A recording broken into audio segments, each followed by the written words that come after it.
Hey, welcome into the Stinkin Truth podcast. Mark Schlereth alongside Mike Evans. Thank you so much for being part of the show, for listening, for watching, for downloading, for subscribing, all the things that you guys do, whatever it is you do. I don't know all that business Mark, stuff. We've been doing this for like 3 years now. You got to come up with a cleaner, smoother way of thanking our great viewers. No, thank you, great viewers. We appreciate you. For Mike Evans, I am Mark Schlereth. Mike, how you doing, buddy?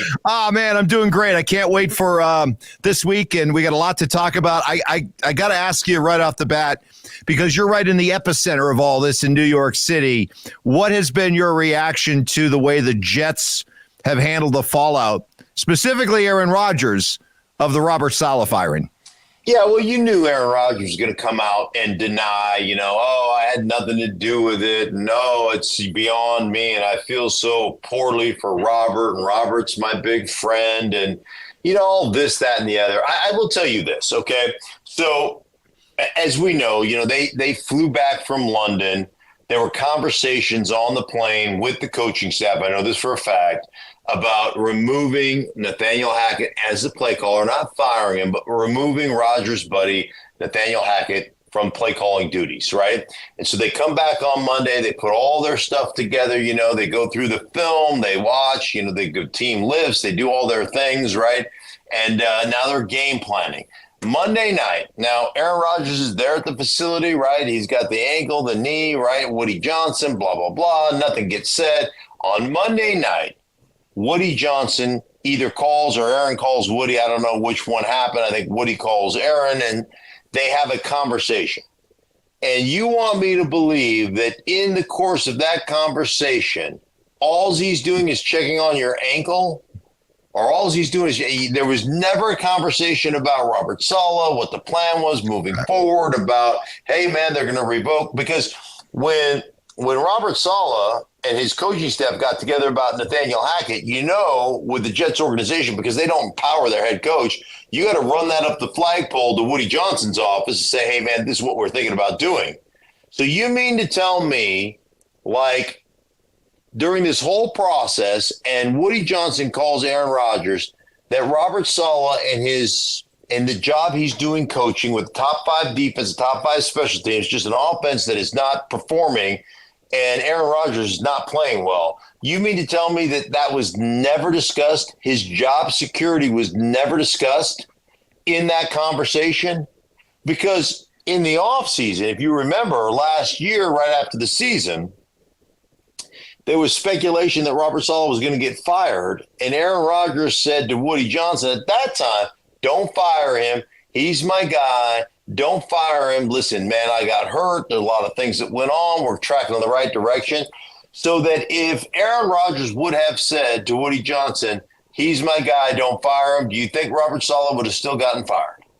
That feels a little bit like, yeah, I'm immunized. That's what it feels like to me. Like this feels like I wasn't in charge. I didn't pull the trigger. I didn't fire him, but I certainly didn't support the guy when Woody Johnson, and I had a conversation. So all I'm saying is there's some blood on your hands on this one. But I got to ask then, what's Aaron's motivation to get Robert Saleh fired? Is if Saleh is just concentrating on the defense and the special teams, and he's leaving the offense to Aaron Rodgers, to Nathaniel Hackett, to Downing, what would be the motivation to get rid of Robert Saleh and then bring in the unknown, the unpredictability that is an interim coach? Well, I think, and again, I think it's a great question, Mike. I think the thing about this situation is it feels very much to me like Rodgers was going to have his best buddy, right? And Rodgers said, I have no power. Come on, dude, stop it. Like every also-ran that played for the Green Bay Packers, you guys have signed. Like those guys wouldn't have jobs if you weren't the quarterback with the Jets. Okay? So stop with all the like Cobb and Lazard, and you can go down to Billy Turner, and you can go down the list of guys. But there is no question. You and I live in Denver, Colorado. Why was Nathaniel Hackett hired in Denver, Colorado? Strictly to serve as incentive to get Aaron Rodgers to want to come here. Yeah. Correct. So he had a 15-game tenure as the head coach of the Denver Broncos, in which in that 15 games, he fired himself as the play caller because they were so bad and gave the play calling duty over to somebody else within the organization. And so the only motivation, for Rodgers to be upset with Saleh is like, I don't want my guy to get revoked of his play calling duties. Well, but he got demoted anyway. He got demoted anyway. Right. Yeah, but at this point, Aaron Rodgers, after all the hoopla and after all the, the issues, or after Saleh got fired, then everybody came after Rodgers for him getting fired. And now he goes, well, I didn't have anything to do with that. Right. I'll support whatever Jeff Ulbrich wants to do. Well, Jeff Ulbrich, the interim head coach, was in those meetings with Robert Saleh, because he's Robert Saleh's guy, about demoting Nathaniel Hackett. And so at that point, you can't go, well, I'm going to fire Jeff Ulbrich too. Like, he's fired. I'm firing everybody. You're fired. You're fired. You're fired. So at that point, Aaron Rodgers has got to go with the flow. Yeah. And his buddy, Nathaniel Hackett, is obviously getting demoted. Now, the interesting part of the situation, or not interesting, but what makes it very viable is Todd Downing called plays in Tennessee for years. So it's not like you're going from a guy in Nathaniel Hackett to a tight ends coach that has never called plays like he did in Denver. Like, now all of a sudden you got another guy that has actually called plays and was part of the reason for the resurrection and the career boost in Ryan Tannehill's career there in Tennessee. So at least you have somebody who's done it before. It'll be interesting to see exactly the effect that has on the offense. But, I feel like right now with Jets country, it is like, if Rodgers didn't go out and play well, man, they're going to come after. Like, they turned on Robert Saleh. Yes, that's how New York fan is. But I feel like if he didn't come out and play well right off the bat on Monday night in front of the world, Jets fans are going to return on Aaron Rodgers just like they did on Robert Saleh. Well, then that leads to where I wanted to go next. The fascinating what happens next with what is a monster game in the AFC East. And you got the Bills with their own issues, coming off a couple of straight losses. Josh Allen going 9 for 25 passing. So it's an intriguing matchup with two teams that have a lot of issues right now. So how do you see it? Yeah, a lot of issues, a lot of coaching issues, right? I mean, you just fired your head coach after a 2-3 start where, you got a top 5 defense, top 5 special teams. Robert Saleh is a defensive coach who's never truly been empowered by the organization. That's why the Jets stink every year, right? Because their organizational structure just sucks, right? So he gets fired after that. He's really come in to be in charge of the defense, to be in charge of special teams. And, Rodgers and Hackett and those two buddies were going to be the offensive coordinators, dual coordinators or whatever. But he gets fired. But Sean McDermott's got his own issues in Buffalo right now. I mean, you get to the end of a game where you mentioned Josh Allen completed 9 freaking passes. I think I had 9 of 30, but whatever he was. Like, he completed 9 freaking passes. And you get to the end of the game where you're really playing for overtime. And what did you decide to do? Let's throw 3 passes in a row, deep, incomplete 3 in a row, not run any time off the clock, not make the Houston Texans use any of their timeouts, right? Let's mismanage the end of this game as poorly as we can manage it. And then let's give the Houston Texans a chance to receive a punt that's on a short field. So the punter has to hurry up his punting stance, right? And he's got to cut down the number of steps he takes to punt the ball, give them field position, and let them win with a 59-yard field goal at the end of the game. It was mind-numbingly stupid, right? Or just how do you do that? And so McDermott's kind of under fire for the way that went down. Josh Allen didn't play well, and you're facing the Jets, who are a top 5 defense that can come out of this thing right now. In my book, you kind of back a professional athlete in the corner, they come out swinging, right? And right now you fire your head coach, which means everybody's on notice right now. And, oh, by the way, Aaron Rodgers has played like garbage. He's had about 3 good quarters of football in 5 games. Like, Aaron Rodgers got to come out and prove something. This offense has to come out and prove something. Lazard has to come out and quit dropping passes. Like, everybody's on notice right now. So I expect to get a much better job or a much better game out of the Jets in response to the firing of Robert Saleh. So we'll see if that happens. So with teams that have still something to prove, yeah, Dallas seems to have stabilized things a little bit, but boy, this is a big test. I can't believe we're talking about the Detroit Lions this way, where it's like, hey man, Dallas, you better be ready to roll. The Lions are coming to town. Right. Yeah. And the Lions are a damn good football team. Mm-hmm. And they had a few offensive struggles early, but they certainly look like they figured that out. They're a big physical team, man. They got one of the best offensive line, top 3 offensive line in football. You could argue that they're number 1 offensive line in football. They can really run the football. That dual-headed monster of Montgomery in the backfield, Gibbs in the backfield, they do that. They throw the ball exceptionally well. I think one of the things that gets probably lost in the Detroit Lions is how damn good their defense can be.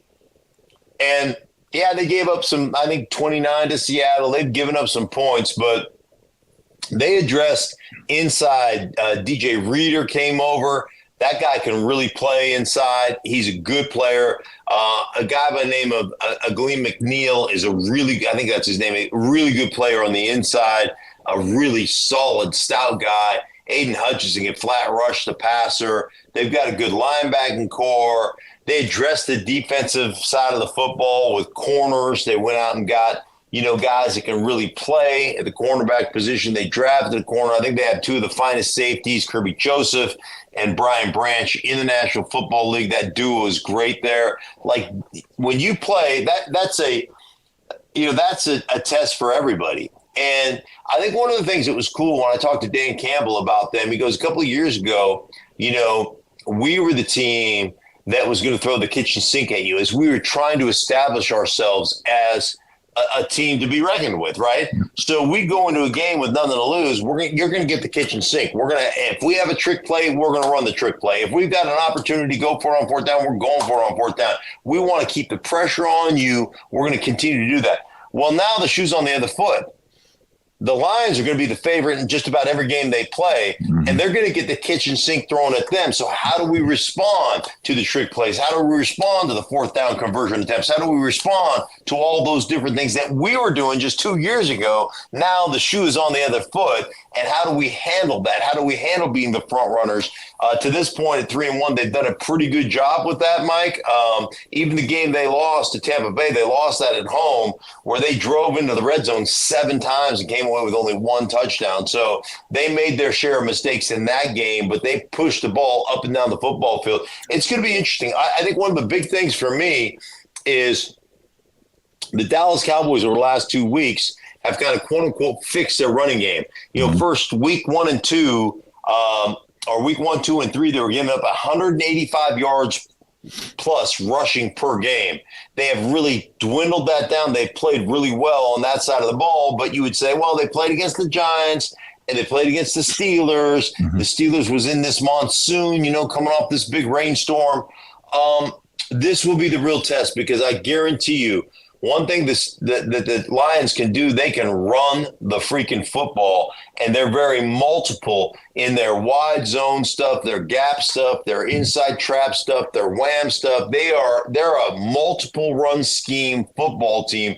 They do it all exceptionally well. Both backs can run anything you put at them. So we're gonna get a feeling. Like I've said, even though they lost 2 of their best players in Micah Parsons with the high ankle sprain, and then DeMarcus Lawrence has the Liz Frank injury, the last 2 games, they've actually played pretty stellar defense. So I look at that as like, hey, man, did the Mike Zimmer stuff, did you finally kind of figure out the gap control issues, what he wanted you to be? Like, there was a learning curve there. Have they figured that out, or has it just been the opponents they played? They're going to be tested. We'll see exactly how that test goes for them, and if they have solved their run defense issues, because I guarantee you one thing, the Lions are going to line up and try to run it down your throat. So if it happens, it'll still be a small sample size, but if Jaden Daniels leads Washington to a win over Lamar Jackson and Baltimore, could we be talking next week about Jaden Daniels being the leading MVP candidate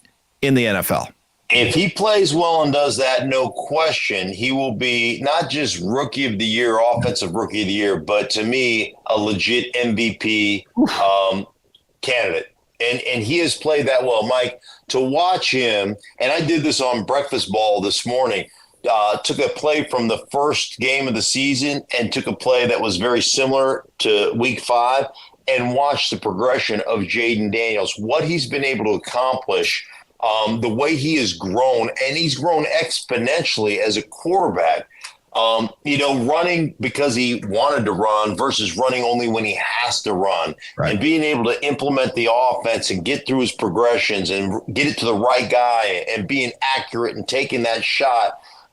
It's been an incredible ascension into kind of top level quarterbacking for Jaden Daniels. And yes, if he can go into Baltimore and win a game against the Ravens and against Lamar, considering what Lamar and the Ravens have done the last 3 weeks, winning all 3 games, and then 41 against Cincinnati last week.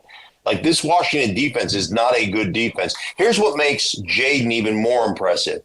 Jaden goes into every game, and that offense goes into every game knowing they're going to have to score 30 just to make up for the defensive deficiencies. So they're going to have to put up in the 30s every week. So Dan Quinn has relinquished his play calling duties on the defensive side of the ball as the head coach, saying, and he told me this, just because I've got to manage the game and I've got to be more aggressive with our offense to hide some of the deficiencies of our defense, like keep them off the field. So we have to be able to convert on 3rd and long. We've got to be able to convert on 4th down and short. We've got to be able to take some chances. Hell, I mean, they went in a game where against Cincinnati, they converted 3 4th down conversions. Jaden Daniels ran one. He hit on a 4th down and 2. He hit McCaffrey on a crossing route, on a low cross for about a 20-yard gain. And then the 3rd down and 9, he hit the tight end for our 4th down and 9, hit the tight end on a little spot route for a 1st down on 4th and 9. So they had to go for it in that Cincinnati game, and that's what gave them the opportunity to win that game 38-30, whatever it was. I mean, it was incredible, an incredible game, but they've got to manage that. So the reason I said that is because there's even more pressure on Jaden Daniels because he's playing with a defense that's suspect. And so he knows he's got to convert. He knows he's got to put up points. He knows he's got to take those chances. And to be doing it and still only throw 2 interceptions over the course of the first 5 games and do what he's done offensively, yes, he's a legitimate MVP candidate. Now, we're a long way away from the Chicago Bears having the kind of buyer's remorse that Carolina probably has, passing on C.J. Stroud to take Bryce Young. We're a long way from Chicago regretting taking Caleb Williams over Jaden Daniels. What have you seen from Caleb Williams as he develops? Not at a Jaden Daniels level, but do you get a sense that it's coming? Yeah, he was actually great last week, really good. And part of that was because, like Jaden Daniels, I think the thing we forget about Jaden Daniels is when you look at Washington, man, they have figured out Cliff Kingsbury, and I'll tip my cap to Cliff Kingsbury. He looked at that air raid offense and said, hey, man, this air raid offense cannot be successful in the NFL. I've got to use principles of it, but I've got to alter what I'm doing. So got out of all the 4 wide sets, right? Really developed tight ends and tight ends that can actually block people, got into heavier, more condensed formations, and are running the piss out of the ball, Mike. They're running the ball well. And, oh, by the way, got out of all the shotgun stuff, 24/7, and has gotten more under center. Like the first game of the season, they had like 5 plays under center, a couple kneel downs. I think the last couple of weeks, and he told me I want to average 20 to 25 under center shots a game, under center plays a game. Right? The average game is about 60 to 65 plays. 20 to 25 of them I want to be under center. So this is Cliff Kingsbury looking at himself critically, looking at his offense critically and going, this offense won't work and I won't be successful unless I change it. And he's done that, and they've run the ball. Now, flipping over to Chicago, I mean, like week 2, I think he threw 54 passes for Caleb. Come on, you're not going to win that way in the NFL. You're apt to make more mistakes. I think last week they ran the ball effectively. Caleb Williams dissected the Carolina Panthers from the pocket. I mean, he put it on them. DJ Moore was great, but there was so much more balance, and it was so much more playing from the pocket like you have to in this league, as opposed to playing off schedule. He was on schedule because they ran the ball well.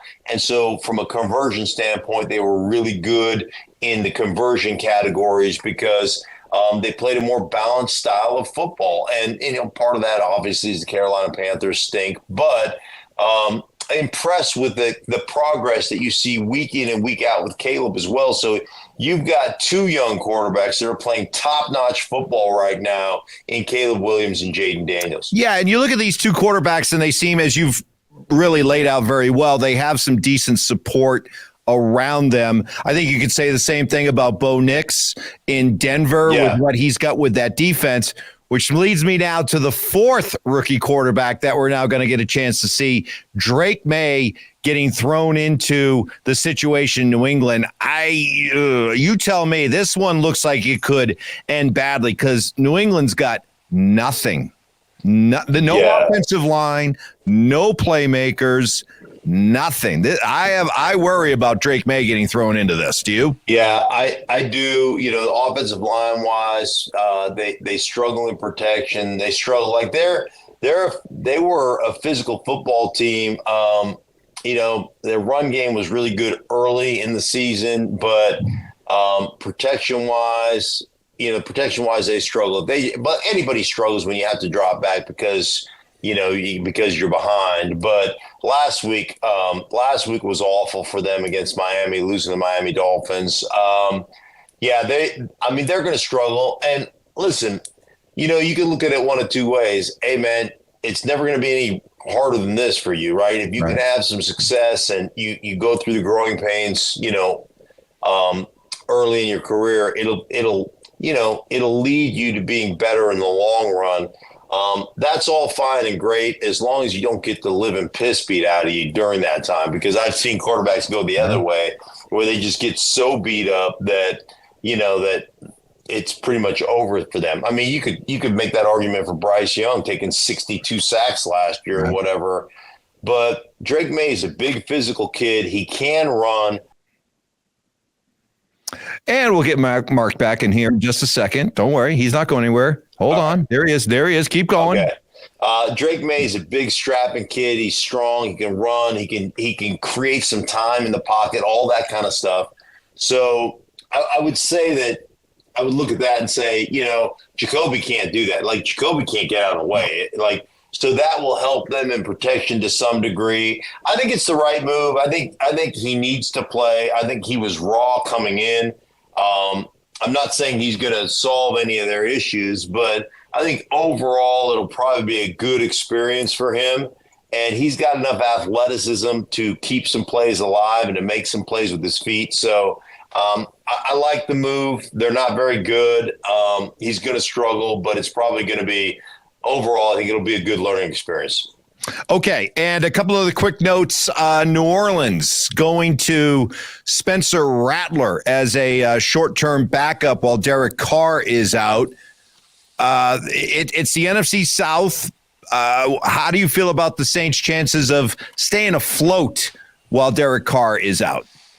I don't feel good about it, Mike. I mean, they've lost their starting center and their starting right guard. Like, the thing about them is they're physical. They can control the line of scrimmage. They can run the football.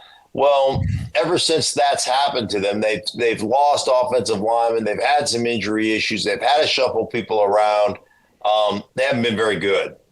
And Kamara was awesome the first couple of weeks when everybody was healthy. They haven't been very good since.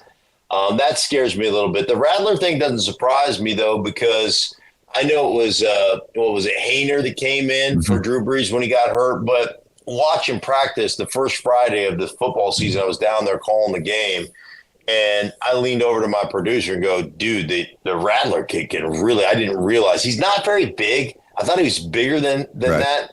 But let me tell you what, that son-of-a-bitch can spin it. Like, he can flat throw it. And so – I was like, oh, that kid, even though Hayner was officially the number 2, I was like, that kid's better. Like, that kid has more skill or more talent. And so it didn't surprise me when he was named, even though he was the third string quarterback all 4 games. It didn't surprise me when they named him the starter, replacing Derek Carr.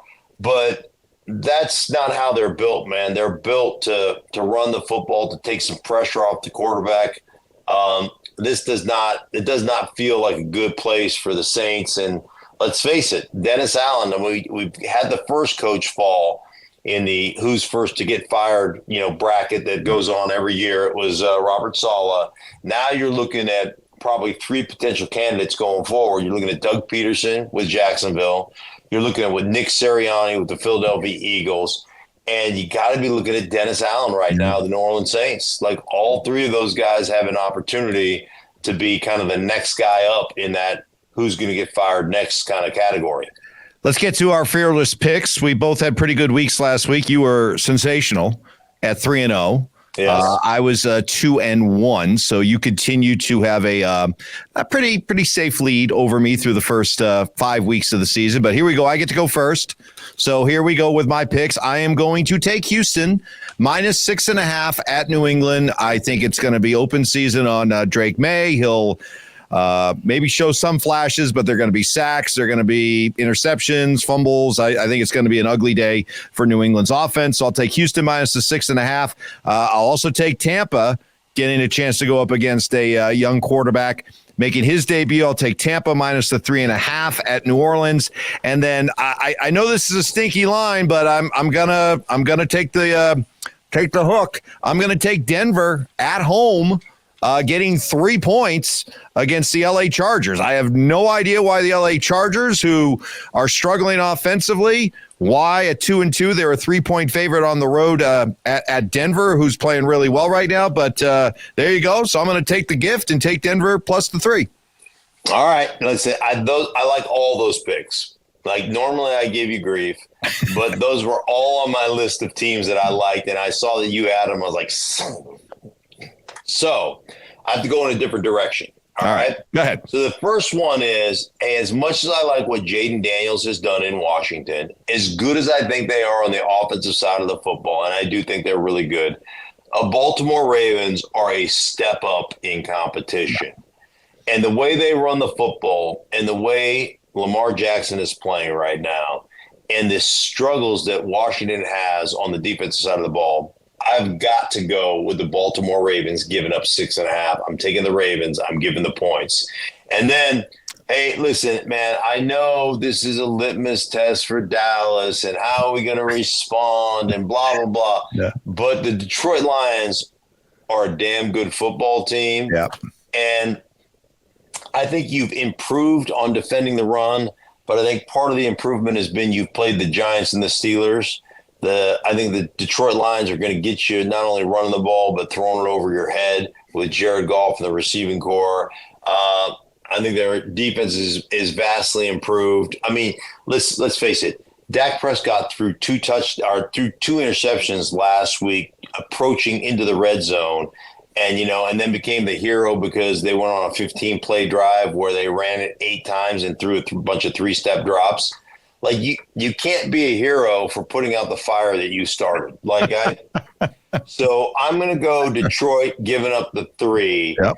And then my last pick, the Carolina Panthers are not good. They're just not a good team.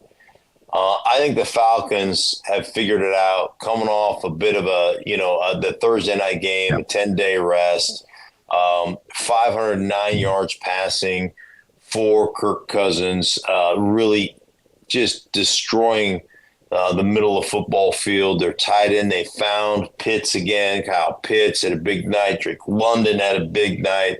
They're just a better football team. I'm taking the Falcons. I'm giving the 6. You know what? When it comes to that pick, Mark, I like that. Yeah. You like that? I like that. I like that. I like that. I'm glad you like that. I like that.